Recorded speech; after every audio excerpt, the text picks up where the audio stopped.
Alright, now let's discuss about question number 4. And in question number 4 that we are given 3 rays J, I and H. Now they are asking us that which will suffer total internal reflection. Okay, so one by one we will talk about the I, J and H. Now we are also supposed to copy the diagram and complete the path, right? Okay, so let's talk about first of all I. So this is our prism and this ray I falls perpendicular like this, correct? Now when a ray is perpendicular, it directly goes and enters the prism, right? Because refraction takes place but there is no deviation. So this is 90, this is 40 because this is 60 degree, and the remaining angle 60 plus 40, so sorry, this is 90 plus 40, so that turns out to be 130, right? Which means that this angle must be 50 degree. If this angle is 50, then from here if I draw the normal, then this angle should be 40 degree. That means this ray will definitely not undergo TIR because the critical angle is 42 degree. So this will straight away go like this. Okay, so this is not our answer. Now I will directly draw the second diagram over here of H. If this H, again it is perpendicular, so it will go like this. This is 90, this is 40, so again this is 50 degree. The same thing which I mentioned over here. If this is 50 and if I draw a normal like this, then this has to be 40 degree. Again, this will bend away from the normal. Hence, there is not going to be PIR over here because the angle of incidence is less than critical angle.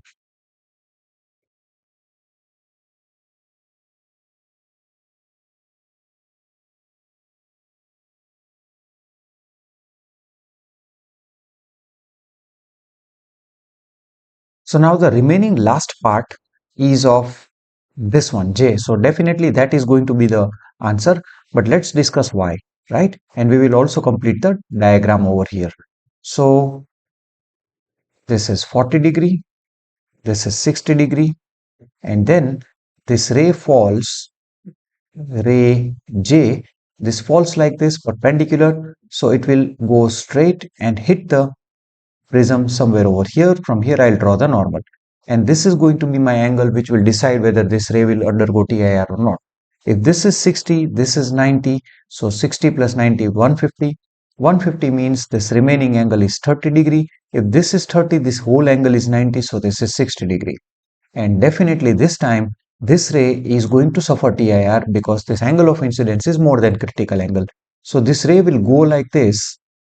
This is also 60 degree because in TIR all the angles incident and the reflected remains the same. Now from here if I again make a statement, this is 30, this is 90, so this has to be 60. If this is 60, if I draw a normal again, this has to be 30.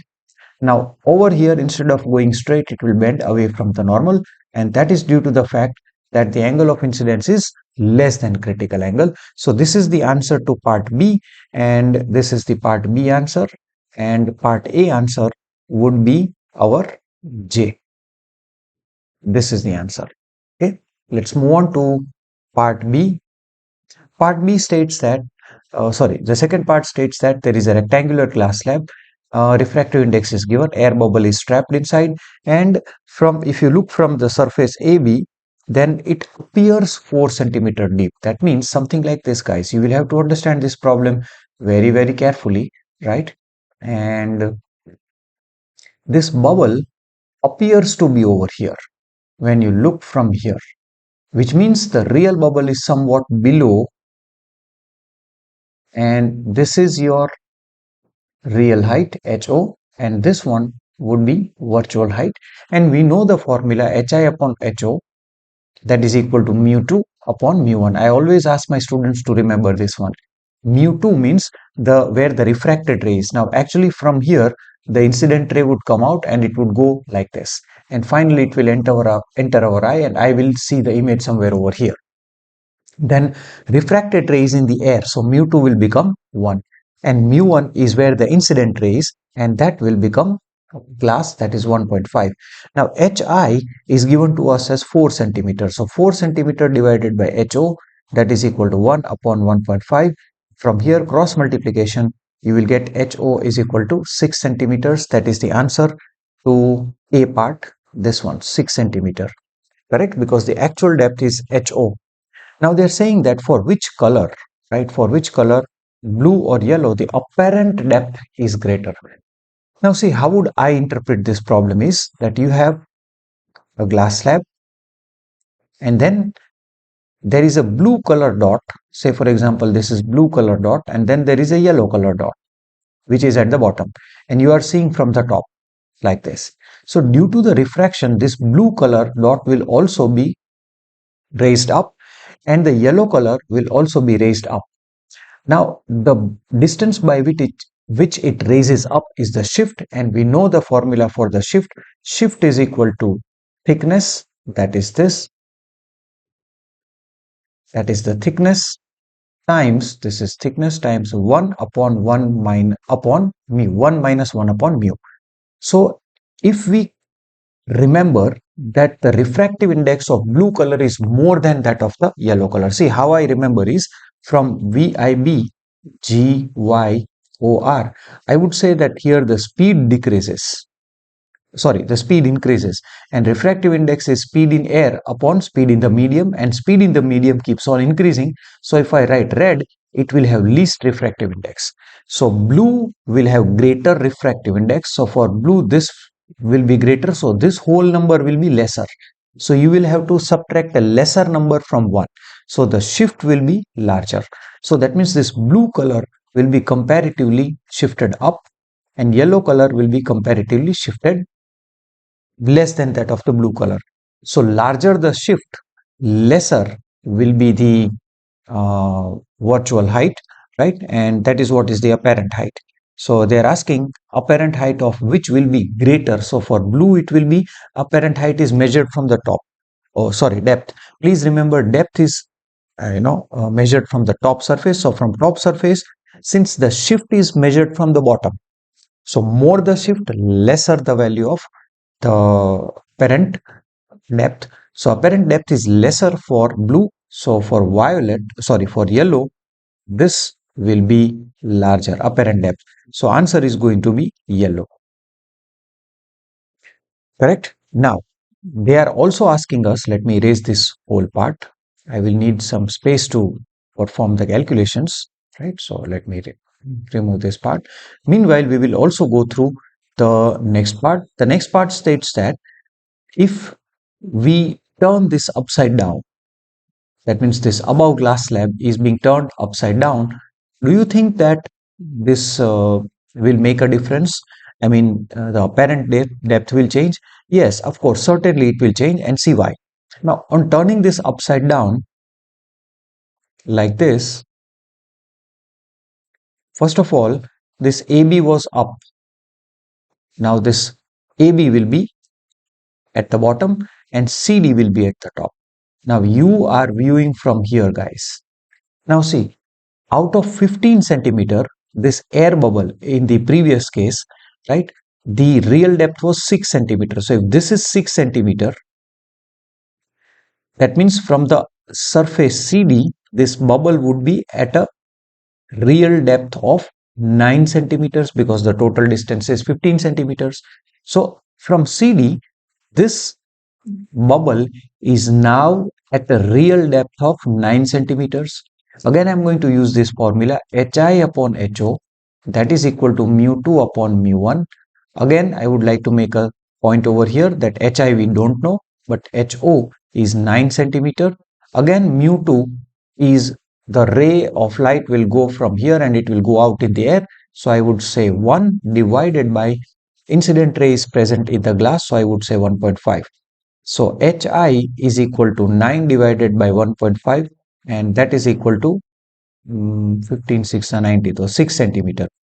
So this will be from the top, it will be at 6 centimeters, it will be appearing 6 centimeters from the top. You might get confused, 6 centimeter in the previous case was the real depth, here it is apparent depth. So apparent depth will change and the answer would be 2. So 2, correct? Okay, let's go on for the third part. Now see, this part is pretty much easy. and I would always suggest my students to draw this lens first, right? Not the entire convex lens is to be drawn. Then I always ask my students that if you write down f over here, then 2f and 2f. Please do not take any chances in the exam. Draw an object and draw the same length image inverted over here with the scale. If this is 2 centimeter, make this as 2 centimeter, then first ray parallel, then passing through focus and here, and then another one directly from optical center and over here. In the ray diagrams, you have to make sure, guys, that there should be 4 arrows, 2 in incident rays, 2 in refracted rays, right? And then you will get the perfect answer. Otherwise, if you will try to follow the rules, the image will be slightly, far away, or even, on left or right side of the 2f. That is not allowed. Correct. Now the B part states that how will the size of the image change if we only replace the lens in the above with a greater focal length. See, if I use this with a greater focal length, so this focus will be shifted over here. So this is new f, this is f new, and the 2f new would be somewhere over here, 2f new, and which means this object will be between f and 2f of this new convex lens, and the image will be formed beyond 2f, and it will be bigger in size. And so if this is 2f new, then the image will be bigger in size, right? So how will the size will, you have to say, size will increase. That is the answer to the problem. Okay, now question number 5 is, you are given a concave lens. So I will directly use formula 1 upon f is 1 upon v minus 1 upon u. Now see, in case of the concave lens, the object is placed on the left hand side, and that too at a distance of what? 45 centimeters. So u is 45 centimeters. And then we know that the image is always formed between O and F. So the image is formed at 30 centimeters. Say for example, it is diminished, the image is diminished, and at a 30 centimeters gap. Correct. Now, since in this case the image and the object both are on the left hand side, so what is going to happen? Sign convention wise, both of them, they are going to be negative. So 1 upon f, we are supposed to find f. V is negative because incident ray goes in this direction, both the distances are opposite. So that is minus 45 minus 1 upon minus 30. This will become 1 upon f, that is equal to 1 upon minus 1 upon 45, and this becomes plus 1 upon 30.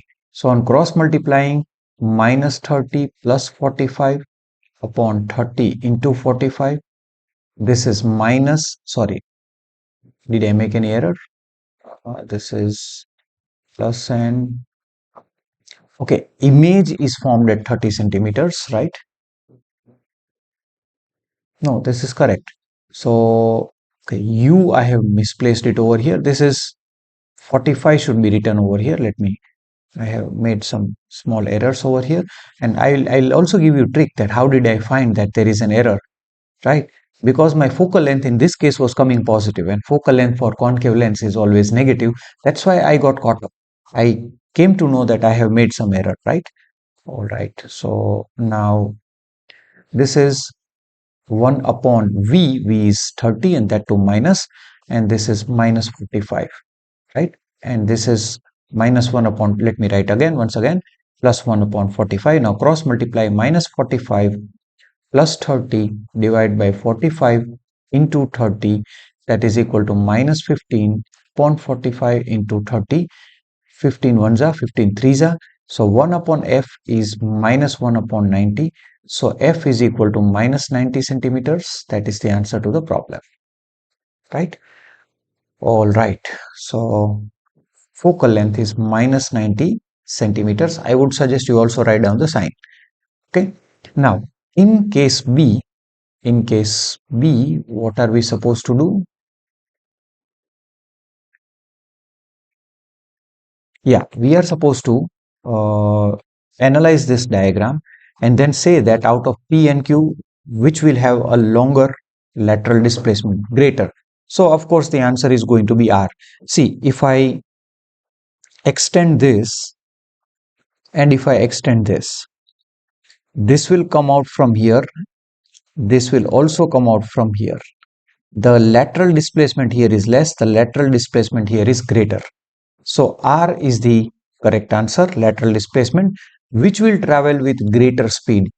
See, if the speed is less, the angle of deviation is going to be very, very larger, right? So if I say that this is the ray and this ray travels with greater speed inside medium number 2. That means with respect to normal, the angle of deviation will be less. Angle of deviation means I am talking about this angle. This is angle of deviation. Lesser the angle of deviation, faster the ray is. If you are a good swimmer, suppose this is a river and river is flowing in this direction, you want to cross the river in this direction. If you are a good swimmer, that means instead of going straight, the river water will carry you somewhere over here. This is the angle of deviation. But if you are a bad swimmer, you don't know how to swim, then the river will carry you somewhere over here. The angle of deviation would be larger. Faster you are, lesser is the angle of deviation.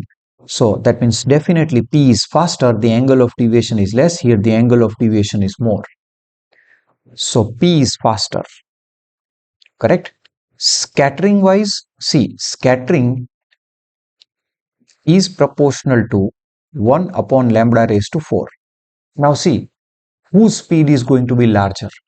Vp has a larger velocity compared to Vr. Let's call this as only P instead of PQ and RS. So that means if larger is the velocity, larger is going to be the wavelength. Correct? All right.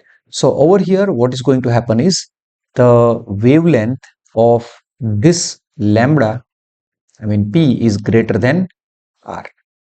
So whose wavelength is smaller? Its scattering is going to be the largest. So R, I would go with option R. Right? Let me once again go through it. We may see that the velocity is less of R. That's absolutely correct. And then velocity, if it is less, P and R, if they are same, then they will have same frequency. Okay, which of these two rays, okay, scatter more in the atmosphere? That is due to the wavelength. And the wavelength is, yeah, that this is correct, guys. Right? The logic which we have set over here is correct. Okay. Now, I think that this is a very easy problem, right? Quartz is used for, I think, if I'm not mistaken, that is UV, and remote sensing is IR, and traffic signals I would go with visible. Even if you feel any doubts, you may please write your answer in the comment section if you find any errors in this one, right? Name one property that is common to all electromagnetic waves. They undergo reflection, they undergo refraction, they do not get deviated by electric and magnetic field. There are a lot many properties. They travel with same speed in air or vacuum, right? Then there are a lot of properties, guys, right? You may write anyone, and I think that you should be going to get the marks. See, please forgive me for if any answers are incorrect from here. Please, you may just make a correction in the comment section, right? Okay. Now, since this is a remembering based question, so I did not pay much attention, but please, you may write your answers if you spot any error, right? Okay. Now, in question number 6, Akash takes a uniform meter scale. Meter scale means its length is 1 meter, like this. And then one end is Y, another end is X. Then from end X, there is a weight that is suspended of 2 Newton. And from end Y, 5 Newton. Correct? And then the rule itself balances at 70 centimeters mark. See, exactly in between it is 50 centimeter mark where the weight of the rule will be concentrated. So the weight will be down, which we don't know. And this is 70 centimeter mark. If you look carefully, this 2 Newton and W weight will carry the entire scale, will pull the scale in anti-clockwise direction, whereas 5 Newton weight would try to pull the scale in clockwise direction. So I would say that please write this according to principle of moments, please write down full, I am just writing in short. Clockwise torque is equal to anti-clockwise torque. So anti-clockwise torque you have 2. See, please note that force, that is 2 Newton multiplied by the distance from pivot. So this is 0 centimeter mark, this is 100 centimeter mark, and then the gap is 70. So 2 into 70 plus we have W into 20, because from 50 to 70 it is 20, and then the clockwise torque is equal to 5 into 30. That is due to the fact that 70 and 100, this gap is 30 centimeters, right? So I would say that this is 150, that is equal to 140 plus W into 20. So this is going on that side, it is 10. So W into 20 is equal to 10. So weight is equal to 0.5 Newton. That is the answer to the problem. This is the weight of the scale. Correct. So 0.5 Newton is the answer. All right. Now we are given 3 levers. Now I can very well see that this is effort, this is load, and fulcrum. So if the fulcrum is in between, this is class 1 lever of first type, right? And which of them will have maximum mechanical advantage? Guys, we know that mechanical advantage is equal to effort arm upon load arm. Because the values of load and effort are not given, so I can very well see that the distance from effort to the fulcrum is effort arm, and from the load to the fulcrum, that is load arm. And as you go down, the effort arm keeps on decreasing, right? So here the effort arm is going to be the shortest. So if the numerator is largest and if this is smallest, then the mechanical advantage is going to be highest, and that turns out to be in case of X. So X would be our correct answer. Moving on, in the third part, richa weighs 40 kgf. That means the mass of richa is 40 kilograms. Just remove F from behind and you will get it right. And richa is standing over here, so there is no kinetic energy at the top. But yes, she will have the potential energy, that is going to be mgh. Okay, m is 40, g is 10, and height we don't know. We don't know at what height she is above the ground, right? But when she will slide down, and if there is no friction, and when she will reach over here, here again she will have kinetic energy plus 0 potential energy. So total energy at the top and total energy at the bottom are going to be the same. So kinetic energy of richa at point Q is equal to half m v square, and that is equal to half a mass of richa is 40. Velocity is already given, that at velocity round with 10 meter per second reaches point Q, and so that is half into 40 into 100. So 2 ones are 2 20s are, so answer is going to be 2000 joules. Correct. And that itself is going to be the total mechanical energy. And so total energy at the top and the total energy at the bottom remains the same if there is no friction, right? So I would write 2000 joules over here. Vertical height of point P above the ground. All right, so total energy, the total energy, this is A, and now I would start B.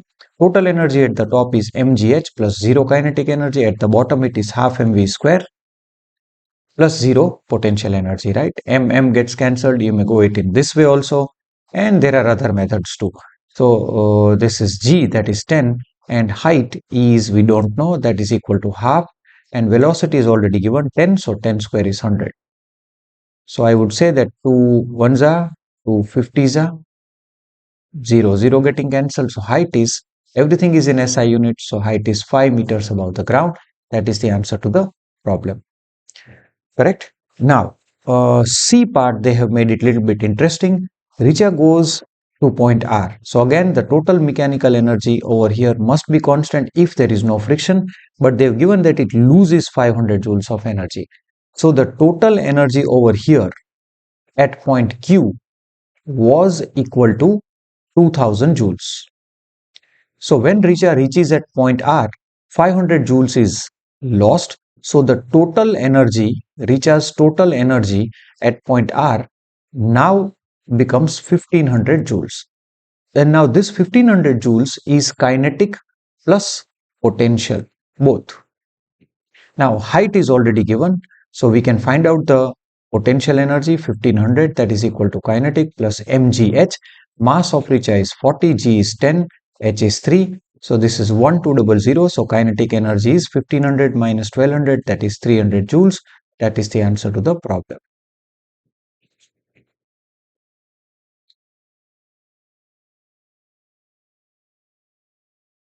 Now you are supposed to draw tackle and block system and velocity ratio equal to 3.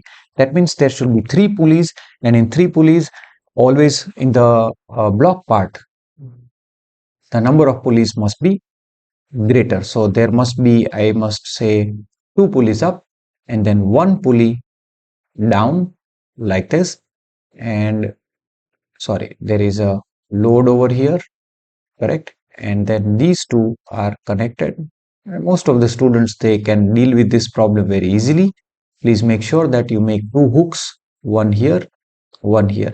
If no information is given, that means always the effort is upwards, right? The effort is downwards. So turn a rope, wheel a rope around like this, like this, like this, and then it will go over here. Anyways, the number of tensions supporting the load is also the velocity ratio. Effort is downward in this case. That is the answer to the problem. Now, in B part, this is part 1. Now, in the second part, 1 minute and 40 seconds, that means time is 100 seconds. Correct. The stopwatch. All right. So something like this is happening. This is the ship. From here, the sound waves go, they hit the ground, and they again come. Right. So we consider this distance and this distance to be the same. So the distance traveled by the sound wave to and fro is 2d. So 2d is equal to v into t.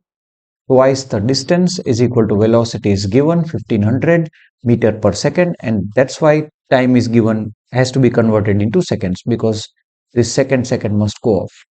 This 2 ones are, this becomes 750. So this is d is equal to 75000 meters or 75 kilometers is the answer to the problem. Right. So over here, calculate the distance, that is 75 kilometer. Okay, now question number 7, third part, guys, is a little bit interesting. See, there are 2 wires of a sonometer. Now this wire is thick, so its mass will be larger. And over here, this is a thin wire, so its mass is going to be less. Same length, right? They have same length and different cross section. That means a thicker wire. All right, same length and same tension as well. Now, some of you would be thinking, this question is of which chapter? Of course, it is of sound chapter, and this is of resonance topic, right? If I place a tuning fork, suppose over here on this wire, then this vibrations will pass and this wire will start vibrating. So if this wire start vibrating, right, then this is node, this is node. If this vibrations are, greater, that means this paper rider will fall down. All right. Now, what are they asking us? The paper rider falls in case of B. That means B is in resonance with this 300 Hertz tuning fork. Because only in case of the resonance, 100%, I mean maximum energy transfer takes place, and the amplitudes, they become high, and due to that higher amplitude, this paper rider will fall down. All right. Now, what are they asking? Name the phenomenon. So resonance. Explanation, you can say that the frequency of this wire, which is in between these 2 triangular bridges, matches with the frequency of the tuning fork. During resonance, maximum energy transfers, amplitude increases, violent this oscillations, and that's why the paper rider falls down. That is what you are supposed to write. Now, the wire A resonates with tuning fork F. F is greater than, equal to, or less than 300. See, guys, there is a formula. Frequency is equal to 1 upon 2L multiplied by under root of P by mu. Mu stands for mass upon length. Now, if you look carefully, the thicker wire will have larger mass. Correct. This L will go up. So if larger is the mass, this frequency will decrease, inversely proportional. So you would require a tuning fork of lesser frequency compared to that of 300. Then and only then this wire is going to oscillate, and then the paper rider will fall down. So I would go with less than part. That is the answer to the problem. You will find this in Selena textbook as well, in one of the pages of the sound chapter. Please find that and do that, right? In textbook, they have made it little more complicated by saying that this is 1 upon 2L, then under root of T by mu is mass upon length, where they have written mass as density times volume as area into length, and then upon length, then these two gets cancelled. This is 1 upon 2L under root of T rho, and this is written as pi r square. From here also you can do it, but I suggest the students not to go in this much of the detail. Okay, now in question number 8, I can very well see that X is a fuse. This is not an ordinary fuse, guys, because all the ordinary fuses are being kept inside our bedrooms, inside our rooms, but this is our electric meter. So if the fuse is before the meter, that means fuse is outside our home. And this is pole fuse, by the way, right? And pole fuse have a current rating of about 50 amperes. So I would suggest that this is the answer to the problem. If you find any discrepancies, please comment in the comment section, right? This is a pole fuse. If the fuse had been inside our home, then depends 5 ampere or 15 amperes, depending upon what you are connecting. If it is a simple mobile pin, 3 pin, then 5 ampere. And if it is a washing machine pin, then 20 ampere or 15 ampere would be the correct answer. What is the difference between switch Z? Z switch connects and disconnects live and neutral both. So this is a double pole switch. And the regular switches which we have is only connected with the live wire, right? So that is the difference. So our normal switches, they only disconnect live wire, whereas double pole switches, they connect both the wires. This is for extra safety. What is the unit of physical quantity? Electric meters, they read units. Units are in kilowatt hour. Basically, it is unit of energy. SI unit is joule, but conventional unit is kilowatt hour. So now we move ahead and we look at the second part. This is a classic example of nuclear fission. So uranium breaks up into barium, krypton, and 3Y. So clearly this Y is a neutron. There are 3 extra neutrons which are being emitted. What is the value of X? Okay, this would be, I think, 236, because 235 is already there and 1 neutron gets added up. So mass number increases by 1. So this is 236. And that's why it is unstable and it breaks down, right? Identify Y, that is neutron. So it's a pretty easy question. Name the process. So it is fission. I should write down nuclear fission is the answer to the problem, right? Question number 3. It's a very good question, right? Question number 3, there are 3 bulbs and these two, all the 3 bulbs are identical. These two are in parallel and their final answer is going to be connected in series. So this is a single 18 watt, 12 volt bulb. So power is equal to V square over R. So resistance of, I am calculating A part, the first part in A, right? Resistance is V square upon T, and voltage is 12 square divided by 18 watt. So it is 12 into 12. Everything is in SI unit, so I will get my answer in ohms. 6 2s are 6 3s are 3 1s are 3 4s are, that is 8 ohm. That is the answer. The current drawn. Now this becomes an easy part. See, the second one, you have a single resistance. I mean, this is a bulb of 8 ohm, and then you have 2 8 ohm resistances, 8 ohm and 8 ohm, like this. And then you have 12 volts battery. Is it 12 volt? Yes.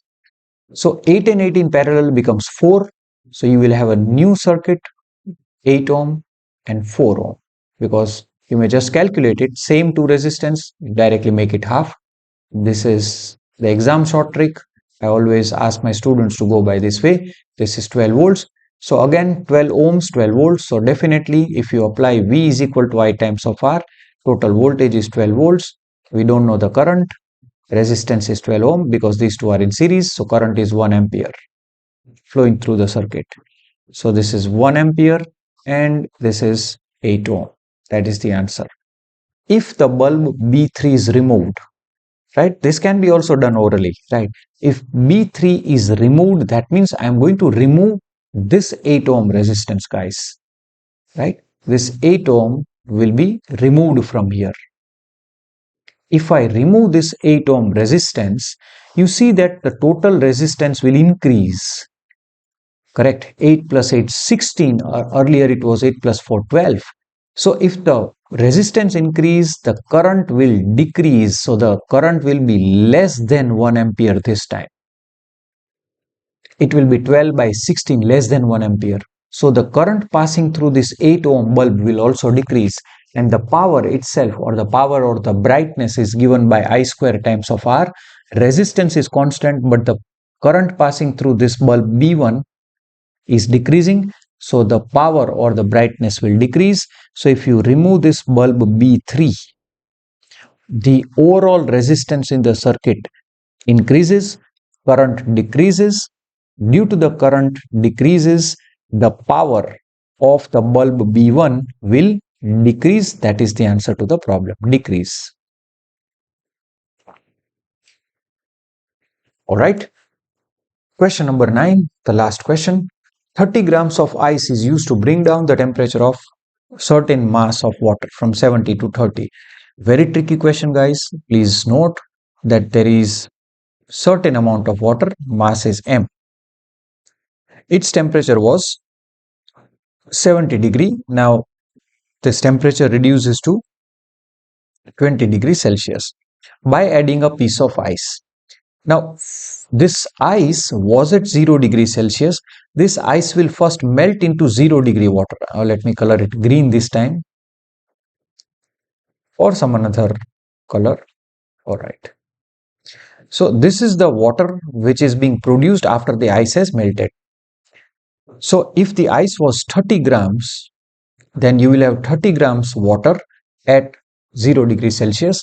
Now this 30 grams water at 0 degree Celsius, its temperature will also reach 20 degrees Celsius, because in equilibrium everything is like at same temperature. So I should be writing according to principle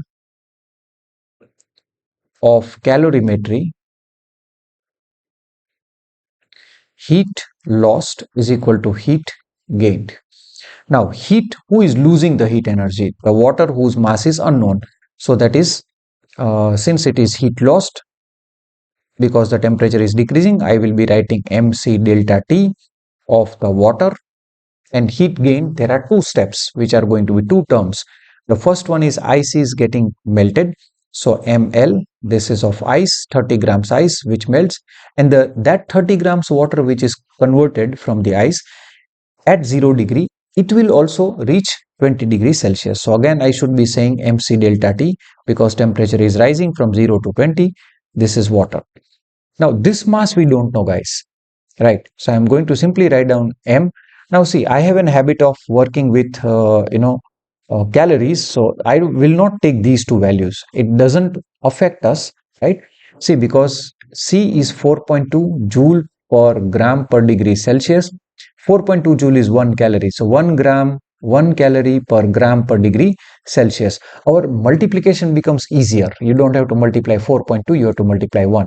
So this is 1, and delta T, this water, its temperature was 70 and 20, so 50. Always understand that the heat lost or heat gain has to be positive, right?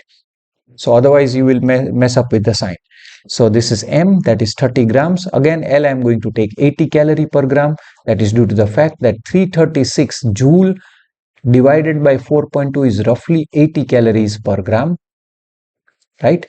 So the latent heat is 80 plus m is the same 30. Again C is of the water 1, and delta T from 0 to 20, so 20. So 50m, that is 8 3s are 24, 2400 plus 600. So 50m is, did I make any error? No, that's correct. That is 3000. So m, that is the mass, that is, and everything is going to be in grams only, because this is calorie per gram. So this is going to be 5 ones are 5 600 grams. Did I make any error? Let me check again. Heat loss, it is mc delta t. Okay, this is equal to m into L, then again m into C into from 0 to 20. So 3 2s are 6 00, so it is 600. 8 3s are 24 00. So 3000 that side. Yeah, it is correct. So the mass of the water is 600 grams. That is the answer to the problem. If you find any discrepancy, guys, please do comment, right?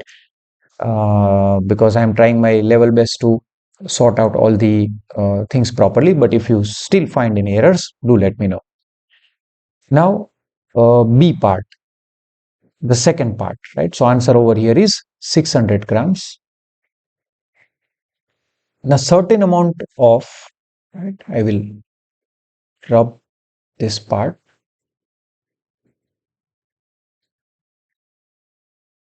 The certain amount of, yeah, heat warms up 1 gram of material X by 10 degrees Celsius. Right, so I will write down Q is equal to mc delta T. Now mass is 1 gram. So for both of them, this is 1. And for certain amount of heat energy, so that is Q. Right, and the same heat is supplied to X and Y both. So Q divided by M times delta T is specific heat capacity. Q is same for X and Y. Mass M is same for X and Y. So delta T, if it is larger for X, C is going to be smaller. Delta T and C are going to be inversely proportional. Right. So, oh, sorry. Y is a larger number.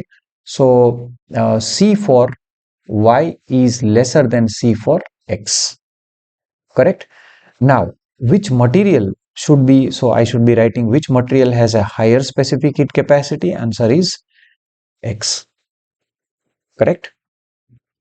Now, out of X and Y, which should be taken to make calorimeter? Answer is Y. Because in calorimeter, the vessel is made up of copper. Copper has a specific heat capacity 380 joule per gram per degree Celsius. Lower the heat capacity, specific heat capacity, lesser it is going to draw the heat from the constituents and reach the final temperature. So the one with lesser heat capacity, specific heat capacity should be taken. So Y should be the answer. Is it same if the state changes from solid to liquid? The specific heat capacity remains the same. Answer is no.